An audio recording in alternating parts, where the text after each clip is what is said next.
उन्होंने कुट्टिया मारिया, चक के लै गए जी, बोरी च पा के चक के लै गए। उन्होंने बहुत ज़्यादा सट्टां मारियां ने ते पता नहीं कौन सन जी। अचानक ही ट्रैक्टर भी तोड़े तो अपना टायर पैंचर भी करते जी ट्रैक्टरां दे। बहुत बुरा हाल किया जी, उन्होंने लै गए। तो मेरी तो यही मंग है जी पंजाब सरकार अगे तो प्रशासन अगे कि बनदा इंसाफ उन्होंने मिलना चाहिए जी, तो कार्रवाई की जानी चाहिए जी। पहली लाइन में थे तो आप भी वहाँ थे, गोलों के बीच में बहुत सारे पत्रकार चेहरे कल भी वहाँ थे। आज जो 14 तारीख को हमारा किसान साथी शहीद हुआ था, 14 तारीख को ही ऐसे बर्बरता से गोलियां दागी गई थी, मोर्टार दागे गए थे और जो अथरू गैस के गोले छोड़े गए थे। उसको अपने बच्चों को, अपने किसानों को जो घायल होता देखकर, हमारे एक किसान थे 72-73 साल के करीब थे, मंजीत सिंह जी, उनकी जो हार्ट फेल होने से मृत्यु हो गई थी, वो ऐसा नर्स नहीं देख पा रहे थे। आज उनका पार्थिव शरीर हमारे मोर्चे पर लाया गया। आज उनको श्रद्धा के सुमन भेंट करके पूरे मोर्चे की तरफ से सम्मान जो है उनका किया गया। उनकी शहीदी को सारी जो कौम समाज, हमारे किसान और मजदूर समाज हमेशा याद रखेगा। पत्रकार साथियों, जो आज का प्रोग्राम दिया गया है, जो हमारे शहीद हुए साथी हैं, जो हमारे भाई, छोटा नाम उसका गग्गू था, जो लगभग 22-23 साल, 21-22 साल का था, जो कल पुलिस की गोली से शहीद हुआ है, उसकी शहीदी के निमित्त और 2 जो साथी और शहीद हुए हैं उनकी शहीदी को देखते हुए कल को पूरा रोष का दिवस मनाया जाएगा।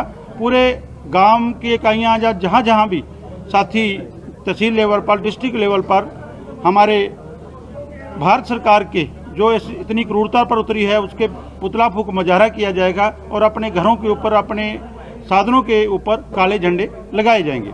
साथियों, एक चीज़ और बताना चाहते हैं, जब यह काम हो रहा था, जब भी कभी 2 देशों का भी युद्ध हो तो जो मेडिकल सुविधाएं होती हैं, जहाँ पर पत्रकार साथी होते हो, जहाँ कोई घायल होता है, उनके एक अलग तरह से देखा जाता है। घायल को भी जो है उठाने का कहा जाता है, पत्रकार साथियों को भी बचाया जाता है, मेडिकल सुविधा दे रहे होते हैं उनको भी बचाया जाता है। लेकिन कल सारी हदें सरकार ने पार की, पत्रकार साथियों को भी नहीं बख्शा और जो मेडिकल कैंप लगा हुआ था उसके अंदर आके पूरे का पूरा कैंप को उखाड़ा गया। जो कैंप पे वॉलंटियर बैठे थे उनको पीटा गया और उनकी जो मेडिसिन थी, खिलार थी, कुछ ले गए। इससे भी बड़ी बात, जिन हमारे गुरुओं ने इस देश के लिए अपना सब कुछ कुर्बान कर दिया, हमारे छोटे साहबजादों की फोटो लगी हुई थी कई ट्रैक्टरों पर, माता गुजर कौर की फ़ोटो लगी हुई थी, माता साहब कौर की फ़ोटो लगी हुई थी। जितने भी धार्मिक हमारे गुरुओं के फ़ोटो थे, उनको जानबूझ के उतार के उनकी बेअदबी की गई, उनको पैर के नीचे किया गया। इतनी ज़्यादा क्रूरता। हम सवाल करते हैं भारत की सरकार से, मोदी जी से और अमित शाह जी से, खट्टर सरकार से, कि हमारा कसूर इतना ही है, हम किसान हैं, क्या कसूर था हमारा जो इतना कुछ किया है? तो ये आपने सारा का सारा जो नरसंहार है देखा है। और हम तो यही कहेंगे कि सारी मानवता की सारी हदें पार करते हुए ये हमारे ऊपर हमला हुआ है, इसको पूरे आवाम तक आपने पहुँचाया है, आपका धन्यवाद। दोस्तों, मेरा नाम सुंदरपाल सिंह मोलवाली है, भारतीय किसान यूनियन क्रांतिकारी ਵੱਲੋਂ। एक तो दोस्तों, तुहाडे कैमरे की अख ने जो संसार च रखे है, तुहाडा इस गल्लों यार असीं बहुत रिनी है भी इत्थे साडे भारत दे अपने प्रधान, अपने मुखीए हरियाणे वाले ही साडे दुश्मन बन के, असीं किसान हैं, अनाज पैदा करने वाले लोग हैं, असीं कुछ मंगां लैके आए हैं, उन्हें सानूं सड़क ते डक्या होया, सड़कां जाम कीतियां होईयां, ते साडे बच्चे जां इत्थे लोग साडे लंगर वरताउण वाले, जदों मैं सवेरे अज रजिंद्रा हॉस्पिटल च साथियों की मनजीत सिंह कंगथल का मुलाजा करा रही सी, जां मतलब उन्होंने साथियों का जोड़ा साथी शुभकर्म गया साडा, उन्होंने साथियों का करा रही सी, तो उस टाइम डल्लेवाल जो असीं उत्थे वेख्या, जां होर साथी जिहड़े मेरी साडे फट्टर हो के तू गए, बहुत दिल चीसिया दोस्तों, पीड़ा हुई ने। इस देश अंदर की अपना देश लगता है? मैं तो इस भारत के हाकमां नूं ये कहूँगा तुहाडे माध्यम राही कि सानूं तुसीं समझदे, ये समझदे हो कि अनाज पैदा करने वाले लोग ने, ਉਹ ਕਹਿੰਦੇ ਸਾਡੇ ਮਲਕ ਜਿਹੜੇ ਆ ਅੰਨਦਾਤੇ ਨੇ। ਤੁਹਾਡੇ शब्द निकले सी, साडे प्रधानमंत्री ने कहा सी मेरे को कोई गलती हो गया, मैनू माफ़ी दे दो। जो 19 तरीक ਨੂੰ गुरु नानक देव के गुरपुरब ते बोले सी, काले कानून वापस लए सी, ते उदों माफ़ी मंगी सी, ते अज साडे नाल की कीता जा रहा। सो जिथे असीं इस सारी कार्रवाई की जिहड़ी हिटलर कार्रवाई की है कल, उहदी कड़े शब्दां च असीं निखेधी करते हैं। जिस तरीके नाल साडा नौजवान वीरा ਸ਼ੁਭਕਰਮ ਤੇ ਜਿਹੜੇ ਸਾਥੀ ਜਿਸ ਤਰ੍ਹਾਂ ਮਤਲਬ ਸ਼ਹੀਦ ਹੋਏ ਨੇ ਜਾਂ ਕੋਈ ਸੱਟਾਂ ਲੱਗੀਆਂ ਨੇ, ਇਸ ਤਰੀਕੇ ਨਾਲ ਹਥਿਆ ਕੇ ਬੰਦੇ ਇੱਥੇ ਚੁੱਕ ਕੇ ਲੈ ਜਾਣੇ ਤੇ ਆਪਣੀ ਜਿਸ ਤਰ੍ਹਾਂ ਮਤਲਬ ਸਟੇਟ ਵਾਈਜ਼ ਕਾਰਵਾਈ ਕੀਤੀ ਜਾਂਦੀ ਹੈ ਕਿ ਪਾਕਿਸਤਾਨ ਵਾਲੇ ਚੁੱਕ ਕੇ ਲੈ ਗਏ ਨੇ, ਇਹ ਅੱਤ ਦੁੱਖਦਾਈ ਗੱਲ ਲੱਗੀ ਹੈ। ਸੋ ਮੈਂ ਅੱਜ ਜਿੱਥੇ ਮਨਜੀਤ ਸਿੰਘ ਕੰਗਥਲ ਨੂੰ ਅਸੀਂ ਉਹਦੀ ਆਖਰੀ ਰਸਮਾਂ ਜਿਹੜੀਆਂ ਇੱਥੇ ਲੈ ਕੇ ਆਏ ਹਾਂ, ਅਸੀਂ ਉਹਨਾਂ ਨੂੰ ਮਤਲਬ ਸੰਗਤ ਸਾਰੀ 'ਚ ਲੈ ਕੇ ਆਏ ਹਾਂ। ਸਾਰੇ ਲੋਕਾਂ ਦਾ ਇਹ ਗੱਲ 'ਚ ਗੁੱਸਾ ਇਜ਼ਹਾਰ ਸੰਸਕਾਰ ਕੀਤਾ ਗਿਆ, ਉਹਨਾਂ ਦਾ ਆਖਰੀ ਰਸਮਾਂ ਪੂਰੀਆਂ ਕੀਤੀਆਂ ਗਈਆਂ। ਸੋ ਦੋਸਤੋ, ਅਸੀਂ ਭਾਰਤ ਸਰਕਾਰ ਕੋਲੋਂ ਇੱਥੋਂ ਮੰਗ ਕਰਦੇ ਹਾਂ ਕਿ ਇਹ ਜੋ ਹੋ ਰਿਹਾ ਇਹ ਅੱਤ ਨਿੰਦਣਯੋਗ ਹੈ ਤੇ ਠੀਕ ਤਰੀਕੇ ਨਾਲ ਸਾਡੀ ਲੀਡਰਸ਼ਿਪ ਨਾਲ ਬੈਠ ਕੇ ਗੱਲ ਕੀਤੀ ਜਾਵੇ। ਪਰ ਮੈਂ ਇੱਕ ਅਗਲਾ ਸਵਾਲ ਪੰਜਾਬ ਸਰਕਾਰ ਗੜੀ ਬੇਨਤੀ ਕਰਦਾ ਕਿ ਜਿਹੜਾ ਵਿਹਾਰ ਹੈ ਪੰਜਾਬ ਸਰਕਾਰ ਦਾ, ਉਹ ਮੈਨੂੰ ਠੀਕ ਨਹੀਂ ਲੱਗ ਰਿਹਾ। ਜਿਸ ਤਰੀਕੇ ਨਾਲ ਇੱਥੇ ਬਲੇ ਬੰਨੇ ਨਾਕੇ ਲੱਗੇ ਨੇ, ਜਿਸ ਤਰੀਕੇ ਨਾਲ ਇੱਥੇ ਜੋ ਕੀਤਾ ਜਾ ਰਿਹਾ, ਉਹ ਪੂਰਾ ਮਤਲਬ ਸਾਡੇ ਕਿਸਾਨਾਂ ਦੇ ਮਜ਼ਦੂਰਾਂ ਦੇ ਪੱਖੀ ਨਹੀਂ ਹੈਗਾ। ਅਸੀਂ ਚਾਹੁੰਦੇ ਹਾਂ ਕਿ ਇਹ ਜਿਹੜਾ ਪਰਚਾ ਜਿਹੜਾ ਕੱਲ੍ਹ ਸਾਡਾ ਸਾਥੀ ਇੱਥੇ ਪੰਜਾਬ 'ਚ ਆਣ ਕੇ ਸ਼ਹੀਦ ਕੀਤਾ, ਉੱਤੇ पर्चा दर्ज करना चाहिए। धन्यवाद दोस्तों। देखो, वो 5 किसानों को उठा के लेके गए थे। कितने रहने वाले लोग? उसमें हरियाणा के भी साथी थे और पंजाब के भी साथी थे। उनमें से 4 साथियों को उन्होंने मारपीट करके उनकी टांगे तोड़ के उनको चोट मार के इधर उल्टा फेंक दिया। जो अभी हमने पूरी ट्रॉलियों में जाके जो लिस्ट तैयार करी है, अभी एक साथी हैं, वो नवा गांव के रहने वाले हैं, प्रीतपाल सिंह, 25-26 साल के नौजवान हैं, जो शांतिपूर्ण तरीके से अपने ट्रैक्टर के ऊपर बैठे थे। उनको मारपीट करके ज़्यादा चोटें उनको मारी गई, उनके सर में भी पुलिस ने ज़्यादा चोटें मारी गई हैं और उल्टा ही उन्हीं के ऊपर 307 का पर्चा हरियाणा पुलिस ने दर्ज कर दिया। और उनको अभी रोहतक में वो लेके गए हुए हैं PGI में। जहाँ तक हमें अभी जानकारी मिल रही है, उनका ठीक तरीके से उनका वहाँ इलाज भी नहीं किया जा रहा है और झूठा 307 का पर्चा उन्हीं के ऊपर दर्ज किया गया। बाकी ਜਿਹੜੇ ਕਿਸਾਨ ਨੇ ਉਹਨਾਂ ਦਾ ਪਤਾ ਚੱਲੇ ਵੀ ਕਿੱਥੇ ਰੱਖਿਆ ਗਿਆ, ਉਹਨਾਂ ਨੂੰ ਕਿਹੜੇ ਹਸਪਤਾਲ ਦੇ ਵਿੱਚ ਨੇ, ਕੁਝ ਗੱਲਬਾਤ ਹੋਈ ਉਹਨਾਂ ਨਾਲ ਸੰਪਰਕ ਹੋਇਆ? जो बिल्कुल कल से ही जब ये घटना घटित हुई तो कल से ही हमारे लीडरशिप सरदार काका सिंह कोठड़ा जी, सरदार हरियाणा से जर्नैल सिंह चहल जी, बलदेव सिंह सिरसा जी और भी हमारे बहुत सारे साथी थे, वो खनौरी के, पातड़ा के और पटियाला के राजेंद्र हॉस्पिटल में पूरी रात को मौजूद रहे हैं।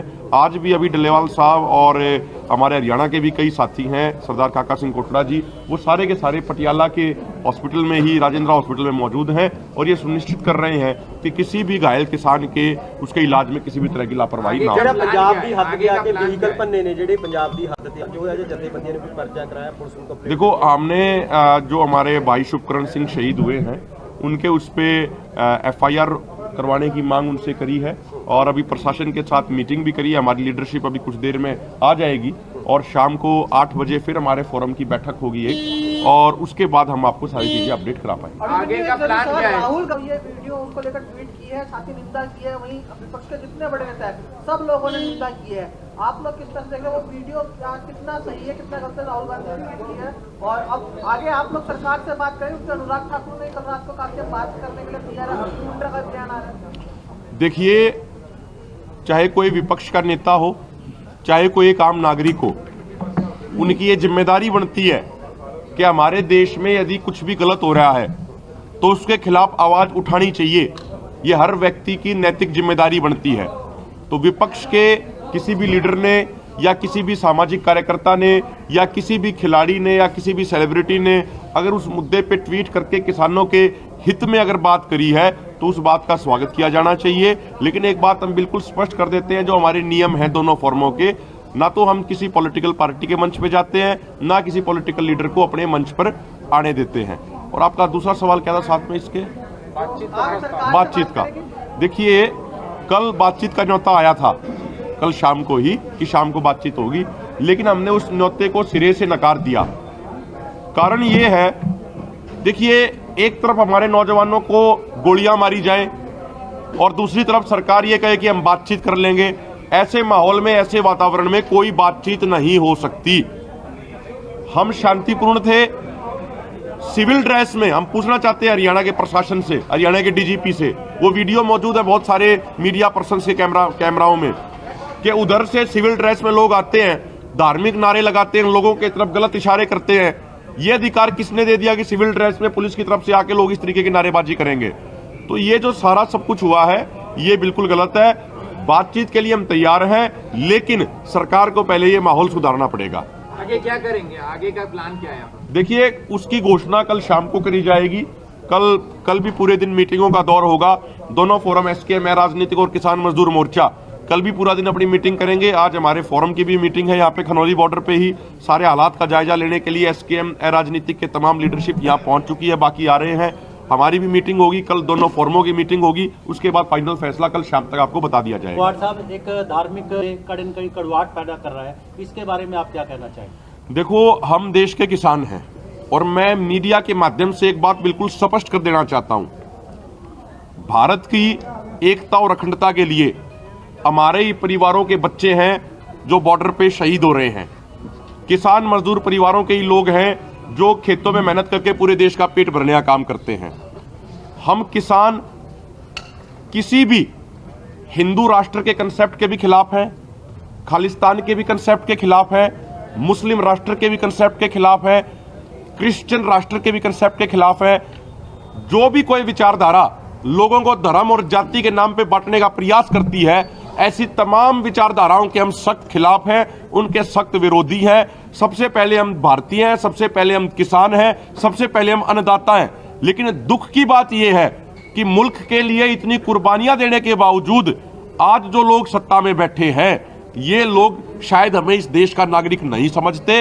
इसीलिए हमारे ऊपर सीधे 315 बोर के, 32 बोर के, 12 बोर के सीधे फायर किए जा रहे हैं। सिविल ड्रेस में गुंडे भेजकर लोगों की टांगे तोड़ी जा रही हैं, लोगों के सिर फोड़े जा रहे हैं। इससे ज्यादा निंदनीय कुछ और हो नहीं सकता। और जो बात चौधरी छोटूराम जी कहते थे कि भोले किसान दो बात ले मान, बोलना ले सिख दुश्मन ले पहचान, वो संयुक्त पंजाब के एक बड़े नेता रहे, पूरे भारत के बड़े नेता रहे। आज हरियाणा और पंजाब का किसान 2020 के आंदोलन के बाद से पूरे तरीके से एकजुट हो चुका है। ना वो जाति के नाम पे बटेगा, ना वो धर्म के नाम पे बटेगा, ना वो किसी और मुद्दे के नाम पे बटेगा। वार्ड साहब, दूसरों से ये लंबित पड़ा है तो पंजाब बड़ा भाई अपने आप को समझते हो, छोटे भाई पे पानी देकर के एहसान क्यों नहीं करता? देखिए, हम ये इसके ऊपर 11 जनवरी को हमारा बड़ा सम्मेलन भी हो चुका है चंडीगढ़ में, हरियाणा और पंजाब के किसानों का। ये चाहे एसवाईएल सतलुज यमुना लिंक की बात हो या फिर कावेरी नदी का मामला हो तमिलनाडु और कर्नाटक के किसानों के बीच में, जब चुनाव आते हैं, चुनाव के समय ही ये राजनीतिक मुद्दे उठाए जाते हैं। जो आप सतलुज यमुना लिंक की बात कर रहे हो एसवाईएल से एक और लिंक बनता है जिसका नाम है शारदा यमुना लिंक। पूरे देश को यह जानकारी होनी चाहिए, 1980 में इंटरलिंकिंग ऑफ रिवर प्रोजेक्ट्स की शुरुआत करी गई थी और यह कहा गया था कि भारत और नेपाल का जो उत्तराखंड में बॉर्डर है, वहां पे एक नदी है शारदा नदी, जिसको नेपाल में काली नदी बोलते हैं। वहां से एक प्रोजेक्ट शुरू करके उत्तराखंड से होते हुए, उत्तर प्रदेश से होते हुए, हरियाणा से होते हुए आगे राजस्थान और गुजरात की साबरमती नदी तक जाना था। 1857 किलोमीटर लंबा ये प्रोजेक्ट था। 2021 में ड्रोन से इसका सर्वेक्षण भी पूरा हो चुका है इस प्रोजेक्ट का। लेकिन जानबूझ के हमारी सरकार, चाहे पहले की सरकार रही हो चाहे अब की सरकार रही हो, वो शारदा यमुना लिंक प्रोजेक्ट पे काम नहीं कर रही है। शारदा यमुना लिंक के माध्यम से 9.5 मिलियन एकड़ फीट पानी देश के किसानों को मिलेगा और जो आप एसवाईएल की बात कर रहे हो वो सिर्फ 1.5 मिलियन एकड़ फीट का मसला है। हमारा ये कहना उसके 6 गुना पानी शारदा यमुना लिंक से मिलेगा। और 2-3 साल पहले भारत सरकार ने केन बेतवा प्रोजेक्ट शुरू किया बुंदेलखंड के किसानों को पानी देने के लिए। उसके लिए सरकार ने 45,000 करोड़ रुपए का बजट एलोकेट किया। अगर शारदा यमुना लिंक बनता है, जिस लिंक से 5 राज्यों के किसानों को पानी मिलेगा, उसमें टोटल राशि 75,000 करोड़ की आएगी। जब केन बेतवा प्रोजेक्ट के लिए 45,000 करोड़ रुपए अलॉट किया जा सकता है, तो शारदा यमुना लिंक प्रोजेक्ट के लिए 75,000 करोड़ रुपए सरकार अलॉट क्यों नहीं कर रही? एक बात। दूसरी बात, 2019 में जब पुलवामा आतंकी हमला हुआ था, उस समय नितिन गडकरी जी जल मंत्री होते थे। उन्होंने ये कहा था कि रावी, सतलुज, ब्यास, जिन 3 नदियों का पानी, पूरा पानी इस्तेमाल करने का अधिकार भारत का है इंडस वाटर ट्रीटी के तहत, उसका 10% के आसपास पानी पाकिस्तान जा रहा है। उसको रोकने के लिए भारत सरकार शाहपुर में और कंडी में और एक और जगह डैम बनाएगी। 2019 से 2024 आ गया, लेकिन एक भी डैम नहीं बनाया। सरकार ने कहा था डैम बना के जम्मू कश्मीर, हरियाणा, पंजाब के किसानों को पानी देंगे, लेकिन आज तक वो पानी नहीं रोका गया। तो ये सरकार इन चीजों के नाम पे सिर्फ राजनीति करती है और देश का किसान इन बातों को समझ चुका है। जब पिछला आंदोलन चल रहा था, बीजेपी के नेता हरियाणा में एसवाईएल के नाम पे पंचायत कर रहे थे, लेकिन लोगों ने जूतों के माध्यम से उनका विरोध करके उनको वहां से भगाया था।